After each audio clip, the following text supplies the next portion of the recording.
it in a broader conversation and debate about what he didn't want to see on the streets of London, which we've seen protests and marches happening on a weekly basis, getting more and more intimidating, with people shouting things, parts of the community, the Jewish community, locking themselves up, feeling in fear, shops, restaurants or whatever having to close down because of what's going on in the streets of London. And what he's saying is, actually, what we need to do is take down the temperature, have a proper conversation, and do it in a very British way. Back to events here at home. The final result might be more than 2 months away, but the 6 candidates in the Conservative leadership contest are juggling their summer holidays with campaigns up and down the country to succeed Rishi Sunak. One of the frontrunners is the former Immigration Minister, Robert Jenrick. Today he sets out his 10-point plan to save the Conservative Party. He says the NHS needs to deliver, mass migration must end, and international law must never be used to obstruct the will of Parliament. They're just 3 of his 10 points. To run us through the benefits of a Robert Jenrick win, I'm now joined by one of his supporters, Esther McVey. Good morning. Good morning to you, Theo. Great to speak to you. Thanks for joining us this morning. Can I just start by taking up point 9 of Mr. Jenrick's essay in the Sunday Telegraph this morning? He writes the following, and I'm quoting, "Our culture is under attack from extremists that threaten many of our public institutions." It seems very similar to Nigel Farage's election manifesto, and in that he wrote, "Reform UK will uphold British values and legislate against extremist forces that seek to undermine our way of life." Is there a difference between what the Conservative Party under Mr. Jenrick would look like and Nigel Farage's Reform Party?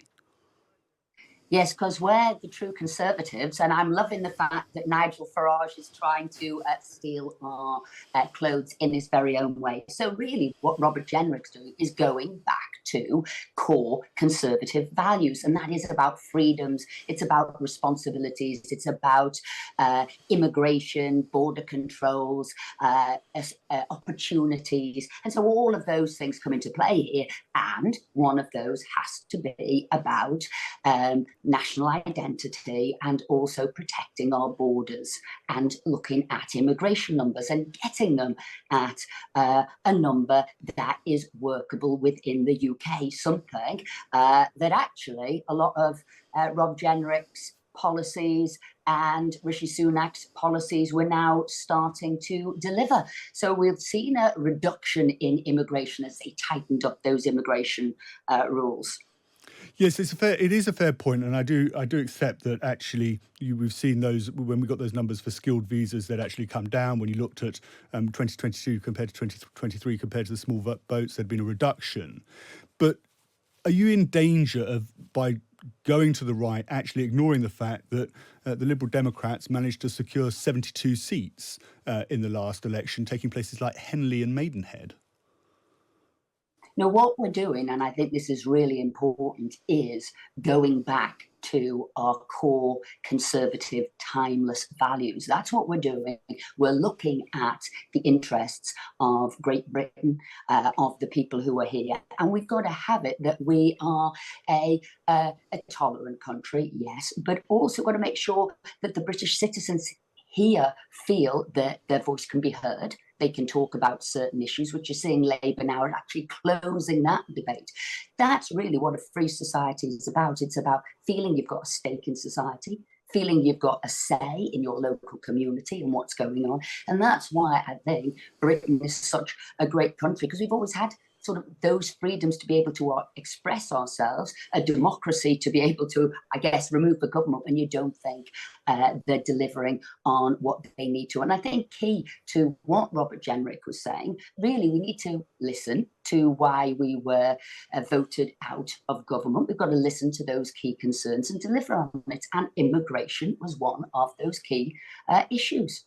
Do you think your Conservative members actually appreciated Mr. Jenrick's comments when he talked about the pro-Palestine marches? He said, "I thought it was quite wrong that somebody could shout Allahu Akbar on the streets of London and not be immediately arrested." Do you think that actually resonated quite well with Conservative membership?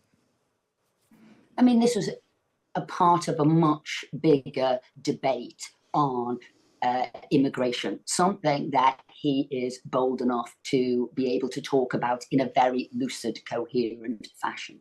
And one of them was, I guess, if you're shouting out comments whilst not in prayer, but out of context, and whilst maybe protesting or charging or causing unrest, and that's what he was talking about. So let's get back to Robert's key points, and this is what he's talking about. It is about a Conservative government coming back into government. What will happen at the next general election? He's got to take that fight to Labour, things that they won't be doing. They're talking about growing the country. They're going to do the exact opposite. They're talking about immigration levels. Actually, they're going to open up borders. The first thing they did was scrap the Rwanda scheme. The next thing they're looking to do is get rid of some of those policies we brought in place that's seeing immigrations fall down. So let's get back to what we as a Conservative government would do. And I tell you one thing we wouldn't do. We wouldn't say things like there's a 22 billion black hole, which wasn't there, yet Labour is now going to create.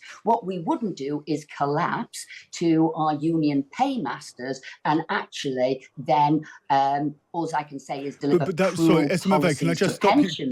I don't mean to interrupt you. That wasn't quite my question. No, I wasn't making a judgment about whether it was right or wrong, or whether it was Islamophobic or not. I was asking a very specific question about whether those comments.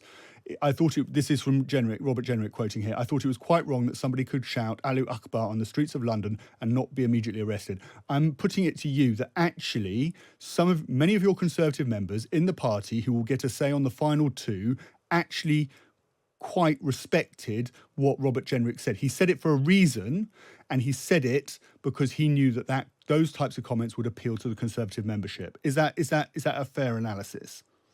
He was saying it in a broader conversation and debate about what he didn't want to see on the streets of London, which we've seen protests and marches happening on a weekly basis, getting more and more intimidating, with people shouting things, parts of the community, the Jewish community, locking themselves up, feeling in fear, shops, restaurants or whatever having to close down because of what's going on in the streets of London. And what he's saying is actually what we need to do is take down the temperature, have a proper conversation, and do it in a very British way. But you think, sorry, do you think that actually there are Conservative members who are particularly concerned about the idea of pro-Palestine marchers actually shouting something as simple as God is great? What it was saying was in context, not in context. When can you be shouting those things? And let's look at those marches on the streets, which are intimidating to a lot of people. But look, Theo, I came on your show to say and talk about why I thought Robert Jenrick will and should be the next leader of the Conservative Party. And I'll tell you for why. You've got to, one, unite the Conservative Party, which I believe he can do. You've got to be an accomplished media performer, which I believe he is, because we're going to have to take the fight to Labour. And you've got to have the right ideas. And those right ideas are about listening to the public, sorting out immigration, so talking about our freedoms of choice, of expression, of personal responsibilities, and of growing the country, all of which in about 50 days, the Labour Party is putting under threat with what it's doing, and how automatically it has collapsed to the trade unions who basically funded them to get into office. These are the key debates that we've got to do, and immigration is one of those. And at the moment, it is, of course, a hot topic. It is something that the public wants to talk about, not be closed down, not be sentenced for what they're saying. They need to have those debates, because what we need to do is calm the temperature and listen to the British public. Labour are unable to do that, and I believe Robert Jenrick and the Conservative Party can do that, because what we want is a happy, conducive society, not one that feels it's fragmented or under pressure or sidelined.